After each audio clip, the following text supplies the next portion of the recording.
ପିଲାମାନେ good morning. ଆଜି ଆମେ ପଢ଼ିବା ଜ୍ୟାମିତିର ମୌଳିକ ଧାରଣା।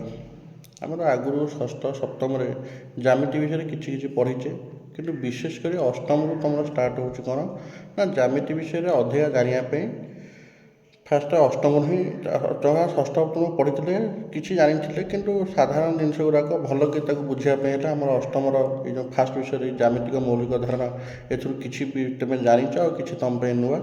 ଆଜି ଷ୍ଟାର୍ଟ କରିବା ସେଇଟା। ସେ କହୁଛି ଫାଷ୍ଟ ଆମେ ଜ୍ୟାମିତି ବା ଜୋମେଟ୍ରି କହିଲେ ଯେ ଜୋମେଟ୍ରି ଶବ୍ଦଟା କେଉଁଠୁ ଆସିଛି। ଜୋମେଟ୍ରି ହେଉଛି ଜିଓ ଆଉ ମେଟ୍ରନ୍ ଶବ୍ଦରୁ ଜୋମେଟ୍ରି ଆସିଛି।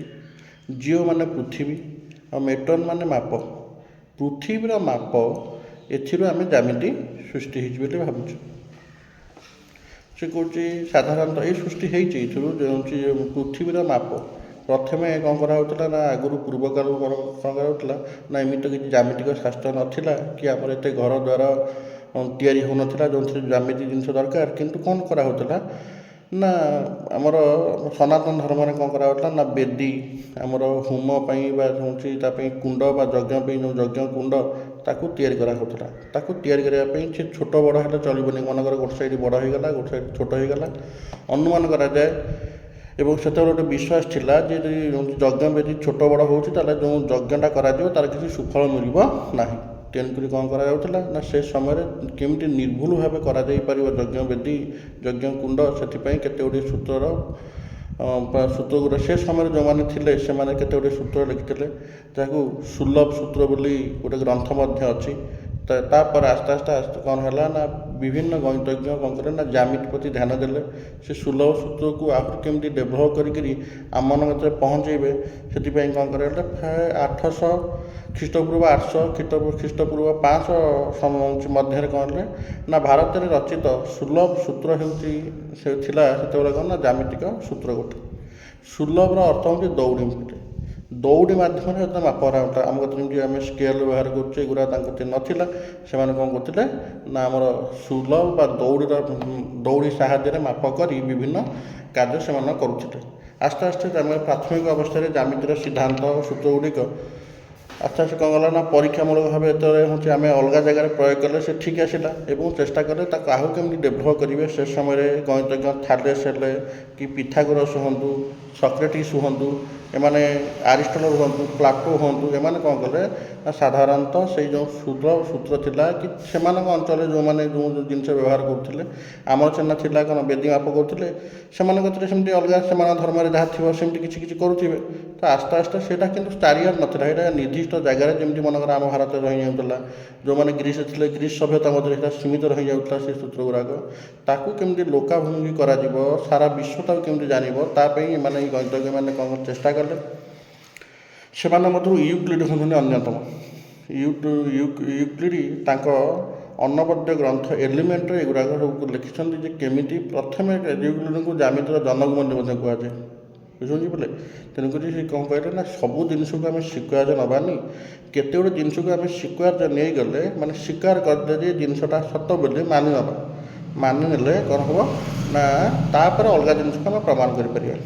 ଯେମିତି ପିଲେ ଆମେ ଛୋଟବେଳେ ଜନ୍ମ ହେଲା ପରେ ଆମକୁ ଘରେ କହିଲେ ଇଏ ହେଉଛନ୍ତି ବାପା, ଇଏ ହେଉଛନ୍ତି ମା', ଇଏ ହେଉଛନ୍ତି ଦାଦା, ଇଏ ହେଉଛନ୍ତି ଖୁଡ଼ି, ଆମେ ତାକୁ ମାନି ନେଇଛେ। ଆମେ କ'ଣ ସେତେବେଳେ ପ୍ରଶ୍ନ କରିଥିଲେ କି ନାଇଁ ଇଏ ଆମ ଦାଦା ବୋଲି ମୋତେ ପ୍ରମାଣ ଦିଅ? ମାନି ନେଇଛେ। ଆମେ ଦାଦାକୁ ମାନି ନେଇଛେ ବୋଲି ମାନି ନେଇଛେ ବାପା ବୋଲି, ତାଙ୍କର ଯିଏ ଭାଇ ଆମେ ତାଙ୍କୁ ଦାଦା ବୋଲି କହୁଛେ, କି ତାଙ୍କର ଯିଏ ଭଉଣୀ ଆମେ ତାଙ୍କୁ ପିଉସୀ ବୋଲି କହୁଛେ। ସେମିତି ଏଠି କେତେ ଗୁଡ଼ିଏ ଜିନିଷକୁ ଆମେ ସ୍ୱୀକାର୍ଯ୍ୟ ବୋଲି ମାନି ନେବା। ସ୍ୱୀକାର୍ଯ୍ୟ ମାନି ନେଲେ ଆମେ କ'ଣ କରିବା ନା ସେ ସ୍ୱୀକାର୍ଯ୍ୟ ସହ ସମ୍ପର୍କ ଥିବା ଅଲଗା ସମ୍ପର୍କକୁ ଆମେ କ'ଣ କରିବା ନା ଆମ ଜ୍ୟାମିତିରେ ଗ୍ରହଣ କରିପାରିବା ଏବଂ ତାକୁ ଏକ ସୂତ୍ର ବୋଲି ଭାବି ନେବା। ବୁଝିଲା ପିଲେ? ମନେ ରଖିଥାଅ ଆମର ସାଧାରଣତଃ ଜ୍ୟାମିତିରେ ସଂଜ୍ଞାବିହୀନ ପଦ ବା ମୌଳିକ ପଦ ବୋଲି ତିନୋଟି ଅଛି। ଗୋଟେ ହେଉଛି ବିନ୍ଦୁ, ଗୋଟେ ହେଉଛି ସମତଳ, ଗୋଟେ ହେଉଛି ସରଳରେଖା। ଏଇଟା ମନେ ରଖିବ। ଗୋଟେ ହେଲା ବିନ୍ଦୁ, ଗୋଟେ ହେଲା ସମତଳ, ଗୋଟେ ହେଲା ସରଳରେଖା। ପିଲାମାନେ ଆମେ ତ ସଂଜ୍ଞାବିହୀନ ପଦ ବିଷୟରେ ପୂର୍ବ ଭିଡ଼ିଓରେ ଜାଣିଥିଲେ। ବର୍ତ୍ତମାନ ଆମେ ଜାଣିବା ଯେ ଯେଉଁ ତିନିଟା ରହିଲା ଆମର ବିନ୍ଦୁ, ସରଳରେଖା ଆଉ ସମତଳ, ତା ବିଷୟରେ ଅଧିକା କିଛି ଜାଣିବା। ସେ କହୁଛି ସାଧାରଣତଃ ବିନ୍ଦୁ ତ ଆମେ ଜାଣିଛେ ସଂଜ୍ଞାବିହୀନ ପଦ, ଆମେ ତାକୁ ମାନେ ଗୋଟେ ନିର୍ଦ୍ଦିଷ୍ଟ ଉତ୍ତର ଦେଇପାରିବା ନାହିଁ ଯେ ବିନ୍ଦୁ ଆମେ କାହାକୁ କହୁଛେ। କିନ୍ତୁ ପ୍ରାୟ ଆମେ ସମସ୍ତେ ଜାଣିଛେ ବିନ୍ଦୁ କେମିତିକା ଜିନିଷ। ସେ କୌଣସି ସେଇ ବିନ୍ଦୁମାନଙ୍କର ସମାହାରରେ ସମତଳ ସୃଷ୍ଟି। ବୁଝୁଛନ୍ତି, ତ ଅସଂଖ୍ୟ ବିନ୍ଦୁର ସମାହାରରେ ବିନ୍ଦୁ ବିନ୍ଦୁ ଯେମିତି ଆମେ ଆଗରୁ ଜାଣିଛେ କ'ଣ ନା ଛୋଟ ଛୋଟ ଜଳ ବିନ୍ଦୁ ମିଶିକିରି ସମୁଦ୍ର ହେଉଛି, ସେମିତି ଆସ୍ତେ ଆସ୍ତେ ଆମେ ଏବଂ ସେମିତି ଆମକୁ ବୁଝେଇ ନେବାକୁ ପଡ଼ିବ ଯେ ଅସଂଖ୍ୟ ବିନ୍ଦୁମାନେ ଏକାଠି ହେଲା ପରେ ସମତଳ ସୃଷ୍ଟି ହେଉଛି। ଦୁଇଟି ସମତଳ ଯେଉଁଠି ଜଏଣ୍ଟ ହେଉଛି, ଦୁଇଟି ସମତଳ ଯେଉଁଠି ପରସ୍ପରକୁ ସଂଯୋଗ କରୁଛି, ସେ ଯେଉଁ ମଝି ଅଂଶଟା ଏକ ରେଖା। ଯେମିତିକି ଇଟାର ଧାର, ଟେବୁଲର ଧାର, ଆମେ ବ୍ୟବହାର କରୁଥିବା ବହି ତା'ର ଧାର ଗୁଡ଼ାକ, ସେ ଧାରକୁ ଯଦି ଆମେ ଏକ ଚିତ୍ର ଦ୍ୱାରା ଆଙ୍କିବା ତାହେଲେ ସେ ଗୋଟେ ରେଖାଖଣ୍ଡ ହିଁ ହେବ। ବୁଝିଲେ ପିଲା, ସେ କଥା ସେ କହୁଛି। ସେ କହୁଛି ସରଳରେଖା ହେଉଛି ମଧ୍ୟ ବିନ୍ଦୁମାନଙ୍କ ସମାହାର ବା ସେଟ୍। ସମତଳ ଯେମିତି ବିନ୍ଦୁମାନଙ୍କର ସମାହାର, ସରଳରେଖା ସେମିତି ବିନ୍ଦୁମାନଙ୍କର ହେଉଛି ସମାହାର ବା ସେଟ୍। ସେ କହୁଛି ଦୁଇଟି ପୃଥକ ବିନ୍ଦୁକୁ ଧାରଣ କରୁଥିବା କେବଳ ମାତ୍ର ଗୋଟିଏ ସରଳରେଖା ଅବସ୍ଥିତ। ତାମାନେ ସେ କହୁଛି ଦୁଇଟି ବିନ୍ଦୁ ମଧ୍ୟରେ କେବଳ ଗୋଟିଏ ସରଳରେଖା ଅଙ୍କନ କରାଯାଇପାରିବ। ମନେକର ପିଲା ଇଏ ହେଲା ଗୋଟେ ବିନ୍ଦୁ, ଇଏ ହେଲା ଗୋଟେ ବିନ୍ଦୁ। ଆମେ ଏଇ ଦୁଇଟା ବିନ୍ଦୁରୁ ଯଦି ଆମେ ସରଳରେଖାଟା ଏମିତି ଅଙ୍କନ କରୁଛେ, କ'ଣ ହେଉଛି ନା ଦୁଇଟି ବିନ୍ଦୁ ମଧ୍ୟରେ ଗୋଟିଏ ସରଳରେଖା ଅଙ୍କନ କରାଯାଇପାରୁଛି। ବୁଝିଲା। ଆଉ ଗୋଟେ ପିଲେ ଆଉ ଗୋଟେ କଥା ଯେ ଆମର ଅଛି କ'ଣ ନା ନୈକ୍ୟରେଖୀ ବିନ୍ଦୁ ଆଉ ଏକରେଖୀୟ ବିନ୍ଦୁ। ଏକରେଖୀୟ ବିନ୍ଦୁ ମାନେ ମନେକର ଏଇଟା ତିନିଟା ବିନ୍ଦୁ ମୁଁ ନେଉଛି, ଯଦି ସେ ତିନିଟା ବିନ୍ଦୁକୁ ମୁଁ ଯୋଗ କଲାବେଳେ ସେ ଗୋଟିଏ ସରଳରେଖାରେ ମନେକର ରହିଲା, ତାହେଲେ ସେ କ'ଣ ହେବ ନା ଏକରେଖୀ ବିନ୍ଦୁ ହେବ। ମନେକର ଏଇଟା ହେଲା ଏ ବିନ୍ଦୁ, ଏଠି ହେଉଛି ବି ବିନ୍ଦୁ ନେଇଥିଲେ ଏବଂ ଏ ଯେଉଁ ବିନ୍ଦୁ ନେଇଥିଲି ସି ବିନ୍ଦୁ। ଏ ତିନିଟା ବିନ୍ଦୁ ବର୍ତ୍ତମାନ ଗୋଟିଏ ସରଳରେଖାରେ ରହିଲା, ତାହେଲେ ହେବ ଏକରେଖୀ ବିନ୍ଦୁ। ନୈକରେଖୀ ମାନେ ଏଠି ମନେ ଏ ନେଲେ, ଏଠି ବି ନେଲେ, ଏଠି ମନେକର ସି ନେଲି, ତାହେଲେ ଆକୁ ଥିଲେ ମୁଁ ଯୋଗ କରିବି, ସେ ଗୋଟିଏ ସରଳରେଖାରେ ରହିଲା ନାହିଁ। ରହିଲା କି? ରହିଲାନି। ତାହେଲେ ଏଇଟା ହେବ ଏକରେଖୀ ବିନ୍ଦୁ, ଏଇଟା ହେବ ନୈକରେଖୀ ବିନ୍ଦୁ। ନୈକରେଖୀ ବିନ୍ଦୁରେ କ'ଣ ହେଇଥିବ ନା ଗୋଟିଏ ରେଖା ଉପରେ, ଗୋଟିଏ ସରଳରେଖା ଉପରେ ତିନୋଟି ଯାକ ବିନ୍ଦୁ ନଥିବ। ବୁଝୁଛି, ତିନୋଟି ହେଉ ଚାରିଟି ହେଉ, ଯଦି ମୋର ପାଞ୍ଚଟି ବିନ୍ଦୁ ଆମେ ନେଇଛେ, ପାଞ୍ଚଟି ଯାକ ଯଦି ଗୋଟିଏ ସରଳରେଖା ରହିଲା, ସେ ପାଞ୍ଚଟି ବିନ୍ଦୁକୁ ଆମେ ଏକରେଖୀୟ ବିନ୍ଦୁ ବୋଲି କହିବା। ଯଦି ସେ ଗୋଟିଏ ସରଳରେଖାରେ ନ ରହିଲା, ତାହେଲେ ଆମେ ନୈକରେଖୀ ବିନ୍ଦୁ ବୋଲି କହିବା। ହେଲେ ସରଳରେଖା ବିଷୟରେ ଆଉ ଗୋଟେ କଥା କହୁଛି। ମନେକର ଇଏ ଗୋଟେ ସରଳରେଖା ଅଛି, ଏ ସରଳରେଖା ଉପରେ ମନେକର ଏଇଟା ଗୋଟେ ବିନ୍ଦୁ, ଏ ବିନ୍ଦୁ ନା ଏ ହେଉ, ଏଠି ଗୋଟେ ମନେକର ବିନ୍ଦୁ, ଏ ବିନ୍ଦୁ ନା ବି ହେଉ, ଏଠି ଗୋଟେ ବିନ୍ଦୁ, ଏ ବିନ୍ଦୁ ନା ସି ହେଉ।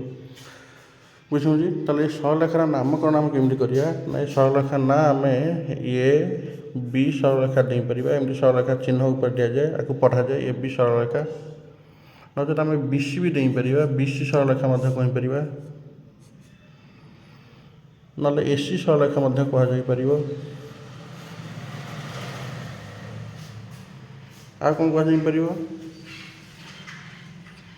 ସେମିତି ଯେଉଁଟା ଏ ବି ଆମେ କହିଛେ ସେଟାକୁ ବି ଏ ସରଳରେଖା ମଧ୍ୟ କହିପାରିବା, ସି ବି ସରଳରେଖା କହିପାରିବା, ଏ ସି ସରଳରେଖା କହିପାରିବା। ଗୋଟେ ଜିନିଷ ପିଲା ମନେ ରଖିଥାଅ, ସରଳରେଖା ଉପରେ ଯେକୌଣସି ଦୁଇଟି ବିନ୍ଦୁ ନେବା, ସେ ବିନ୍ଦୁ ନାମ ଅନୁସାରେ ଆମେ ସରଳରେଖାର ନାମକରଣ କରାଯାଇପାରିବ।